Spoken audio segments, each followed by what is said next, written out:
Aguorno. Adventure level 152. Orc, Kokenian. I stared at the boy turned man from a past that I thought I'd left behind. He was trying desperately to recover from my kick to his gut, which had been a little higher than intended. His gasps for air reminded me of how close he'd come to being split in two. If it hadn't been for a very timely warning from Grammar, his crouch wouldn't have been nearly fast enough. You should have let him hit you some more, Grammar said. You deserve it. Ignoring my biggest critic, I looked at the people that Nash had been with and recognised York as well. Of the two of them, York had undergone the most drastic change. His dark, messy hair had vanished. His spine had an unnatural curve to it, but his face and eyes remained just as they had all those years ago. York and his brother had become fast friends with my daughter, so much so that people would always joke that Nash and Nima would make a good couple. York stood and took a step forward. It would appear that more justified suffering is on its way. Look, I get it, I sighed. We're in an emotionally charged situation, but come on, York. You were always the level-headed one.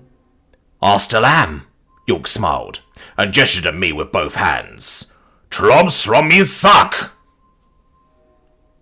Even with all of my relentless fighting and training, I barely managed to trigger my various resistance skills before the lightning hit me. Despite those resistances, the spell brought me down to one knee. Once my muscles stopped their brutal spasms, I glared angrily at the younger older brother. Surprisingly, he had fallen to both knees with an intense pain apparent on his face. Then the smell of burnt hair hit my nostrils. I examined my torso and found a bald patch where the spell had hit me. It finally occurred to me that even with my resistances, the spell had hurt. A lightning spell that could pierce my resistances and had a kickback on the caster. Did you just use Imlaw's fucking bolt on me? I demanded angrily. Before York could answer, the Lich and the other thing stepped between us. At first glance I believed it to be an elf, but closer examination revealed that the only real similarity this thing had with elves was skin colour. Its ears were rounded, its hair was oily, its eyes were too close together, its nose wasn't pointed enough, and its chin was too round. I stared down the pair of monsters. The elf-like creature put an ever so slightly trembling hand on its sword, but it didn't draw its blade. The stance it chose wasn't a bad one, allowing its jaw to pick up a slash, but its sword wasn't curved enough for that technique to be completely effective. This was someone still learning swordsmanship, who nearly mastered the basics. I felt a wave of relief wash over me, and realised that the Lich had cast a healing spell. My mind had preemptively connected the dots, and realised that the Lich was Larry Vilsmiro, son of Imlaw the Grand. We hadn't met before, but I'd heard a lot about him. His curse and his healing talents. He was also wary of me, but I gathered that from his body language. His expressionless skeletal face didn't show it. "Fucking cunt!" Nash shouted. I sighed as his arm wrapped around my neck. Then I stood, taking him off the ground. His arm squeezed and squeezed, presumably with all his might, but the muscles in my neck wouldn't allow my airflow or circulation to be cut off. I flicked at a nerve in his elbow, which caused him to lose his grip and crash to the ground. "Look, boys, I get it," I said. "You're mad at me because you care about Nima, but think this through. Do you think—" Nash interrupted me by kicking me in the calf. Without even looking, I kicked him in the ass and sent him flying a foot or two. "Do you think I'm really going to sit around and let you beat on me?" I asked. "Eventually I'm going to get tired of your shit, and then one of us is going to have to kill the other. Now, as far as I know, Nima might have grown up to be heartless enough to not care about that, but knowing her mum, I doubt it." "You don't get to talk about her!" Nash shouted between wheezes. Larry walked over to him and began healing him again. "The fuck I don't," I growled. "I may have left her and her mother, but I'll be damned if I didn't stick around a whole hells of a lot longer than my dad did for me." What? "Yeah. Being big, smart, and abandoning children is kind of a family tradition, kid. Olamak got to be raised in the capital because Dad knew he was gonna take over as High Chief. I got raised by my mum out in the boonies because he figured I wasn't suited to a fucking desk job. Fact is that I was in my kids' lives a lot longer than he was in mine, and you aren't gonna lay there and tell me that isn't a win. That is the weakest, most self-pitying non-apology I've ever heard, Grammer said. Are you all quite done? And Candace asked angrily. No, I'm not, I shot back. What the fuck is that thing? I gestured my head to the creature accompanying the outer boys. Its eyebrows shot up as if it was surprised by my sudden attention. I'm a human, it said. I remembered stories from various taverns about a creature found in a dungeon, called a human, and about how my brother seemed to have a fondness for it. I glanced at York, who began to explain in further detail. Nash had been the one that found it, and they were trying to return it from wherever it had come from. The outer boys always did have big hearts. Yes, and now they appear before us to request information on how to travel the vast distances through time and space, safely to get him home. Flores sighed. A request that you are currently interrupting, Aguono. We congratulate you on a job well done, but we can discuss payment once we are finished here. Or we can discuss payment now, I said, thinking for a moment. I'm fairly certain that you are out of relics that will be of use to me. Gold doesn't have much use either, since I already have more of it than I or any of my descendants could possibly spend without founding a nation. My guess is that you are going to reward me with a favor. You're probably going to ask a favor of them as well. What business is it of yours? Candace demanded. I've always been curious about time travel, I grinned. Teleportation would be handy knowledge as well, so how about I cash in my favor, and you tell me how the human here is going to get back home. They can stay, of course. My treat. The entire court went nervously silent and still, which wasn't exactly an uncommon occurrence during my visits. Nash and York watched me suspiciously, probably trying to figure out if I was messing with them or not. I'd be lying if I said that I wasn't. There were hundreds of beings that considered me a hero, completely beyond reproach. I could murder someone in cold blood, and they would all assume I had acted in their best interests. The sudden reminder that I wasn't much better than my father had stung in a deep way. But this knowledge, this thing they would have to pay dearly for, was as easy for me to obtain as breathing. I smirked at the boys while the queens conferred. Nash seemed dumbfounded, but York glared at me as if he knew exactly why I was helping them. He always was the smart one. Against our better judgment, we have decided to accept this, for lack of a better word, bargain, Aqueous announced. We will tell you what they wanted to know with them present without requesting any further payment. I nodded, sheathing Grammer. The wound on Candace's arm sizzled as it tried to close. Even the queens were vulnerable to iron, though much less so than other Wilder. I'd always wondered what it would be like to fight all four of them at once. Not a fight that I'd walk away from unscathed, but it would certainly be a thrill. No matter how many insults I heaped upon them, though, they refused to take the bait. Manipulation of space is simple. Luminous began with a yawn. Trivial, in fact. Take a thing and put it over there. Fleshy ones do this with their own bodies without even thinking about it. Those without flesh have to work harder at it, and therefore have much more knowledge about the intricacies of the process. Getting the human home by mundane means would be entirely possible. Time is another matter entirely. Flores interjected.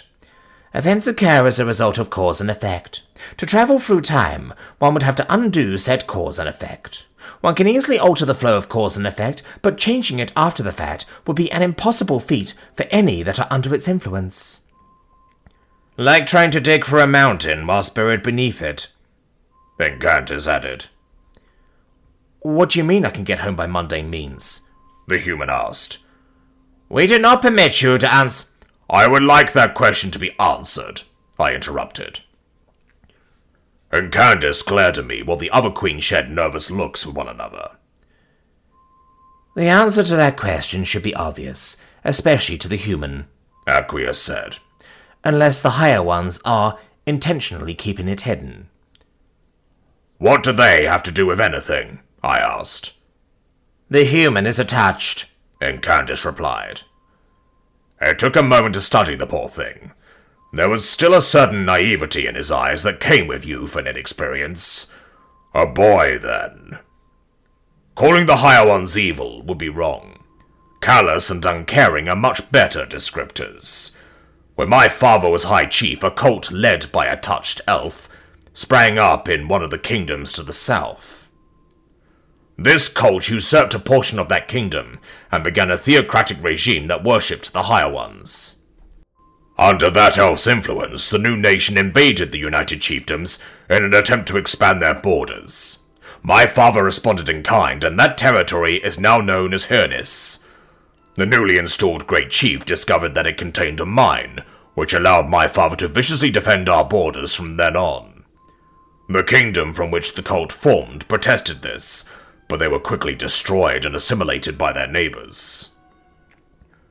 The touched elf and his followers believed that they were beloved by the higher ones. Perhaps they were in a way, but they were still used as pawns to force resources to change hands. Such is the nature of the higher ones. Even fighting them plays right into their hands. So what? He should ask them instead? I demanded. Do you fear the higher ones? Candace looked like he was about to explode, but Aqueous held up a hand. Yes, we do. At the moment, she said. That, in and of itself, is unusual, and indicates that their influence is at play. You know as well as we do that if we were to try to answer that question, and they didn't want us to, something would interfere. So there isn't much point. Fine. How does the human get back to his family, then? The higher ones might be able to do it. Candace shrugged. They're certainly more qualified than we are. But they sent him to us instead. They wouldn't be able to accomplish this without manifesting themselves, which would create several issues, Aqueous said. However, if the human were to go to them... How's he supposed to do that? I asked with a laugh. Die? Or can one simply walk into the ethereal plane? Dying obviously wouldn't help. Thankfully, yes, one can simply walk into the ethereal plane. Just not from here. From where? The Fair Realm, the Hells, Haven. Just as this plane has cracks that lead to those planes have cracks that lead to the ethereal plane and beyond. There may even be cracks to the ethereal plane here, but we've never encountered them. You see that, boys? I chuckled, and turned to the Elder Brothers. You beg them for help and they tell you to go to the Hells. Yet that does sound like the probable solution to this issue, York sighed. The question becomes how to enter these different planes. You simply must find a crack, widen it, and walk through, Flores said. I would strongly suggest finding a crack to Haven. Both the Fair Realm and the Hells are quite inhospitable to flesh. Would there be a favor that we could provide for guidance on how to find such a crack? No. That giant lump of muscle there has done everything serious enough to warrant that information. Candace shot me a glare. You seem to have a good head on your shoulders, York Alter. Use it and you'll find the way on your own. I am unworthy of your praise. If that were true, we wouldn't have given it. The favor has been fulfilled, and our business has concluded. Leave. I was half tempted to make the Queens force me out, mostly to test if I could best the previous technique they had used. But I could tell that Nash still had something to say. I had things to say as well, so I followed them out. The moment the gate closed behind us, he turned to face me. Don't think that helping us will make me forgive you, he growled. Boy, I don't give a fuck about your forgiveness, I replied with a chuckle.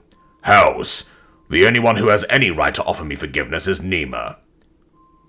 What of her mother? York asked with venom in his tone. Oh, please.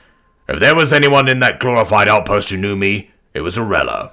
She was prepared, or else she wouldn't have sent back all the money I've sent them. Bet you've never heard her say anything bad about me neither, have you?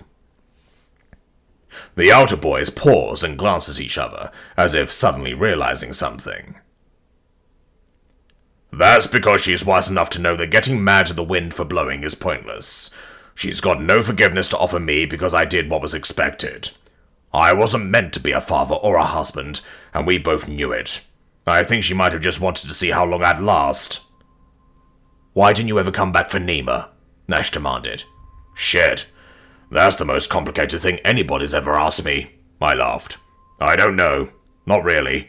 I could go on about how being forced into a life of domestication was torture for someone like me. Or I could point out that I could never love my kids the way that they needed to be loved, and by removing myself from the picture, their mums could find someone who could. Maybe I just couldn't handle the responsibility of having people waiting for me to come back while actively risking my life. But those are just platitudes. Pretty words to polish a turd. My reasons don't matter.